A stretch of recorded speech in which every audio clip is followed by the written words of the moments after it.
საქართველოს თეატრის, მუსიკის, კინოსა და ქორეოგრაფიის სახელმწიფო მუზეუმში კახი კაფსაძის 78 და გივი ბერიკაშვილის 80 წლის იუბილეისადმი მიძღვნილი საღამო გაიმართა.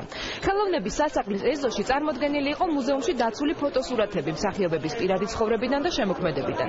მუზეუმის უხდავთა თაღში კი კახი კაფსაძისა და გივი ბერიკაშვილის ხელის ანაბეჭდები გაიხსნა.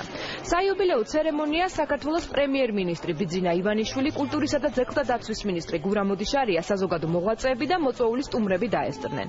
საღამოს დასასრულს მსახიობების მიერ შესრულებული როლების საუკეთესო ეპიზოდების ჩვენება შედგა. საიუბილეო საღამო საქართველოს კულტურისა და ძეგლთა დაცვის სამინისტროს მხარდაჭერით გაიმართა.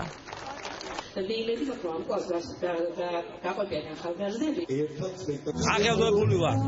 პირველი გრძნობა იყო, როდესაც ასეთი მოწყობილი სურათები ეს ყველაფერი დავინახე, მე ვფიქრობდი, რამხელა ენერგია, რამხელა ჟანი, როგორი ენერგიები დახარჯა ხალხმა, აი მადლობა რა ფორმით მომეხა და არ ვიცოდი. ეხლაც ამაზე ვფიქრობ. დიდი მადლობა ყველას, პრესასაც, ტელევიზიასაც, ახლა კონცერტი მიდის და მაინც მეუბნები თქვი რამეო, ვამბობ, მადლობა თქვენ ყველას. იმ ინტერესისათვის, იმ სიტყვასათვის, რომელიც თქვენ მიმართულებით მივიღეთ.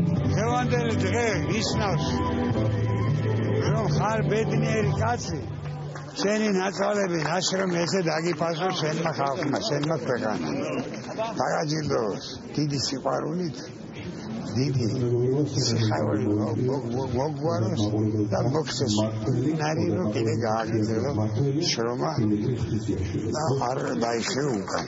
ბატონ გივით უსურვებდა ბატონ კახის ჯანმრთელობას, ძალას, სიხარულს, ბედნიერებას, ყველაფერს მასთან ერთად უსურვებდა ჩემ თავს, იმიტომ რომ მისი ბედნიერება არის ჩვენ თეატრის ბედნიერება. სანამ ეს კაცი ჯანზეა, კარგად არის, მანდ ჩვენ თეატრს არაფერი არ ემუქრებოდა.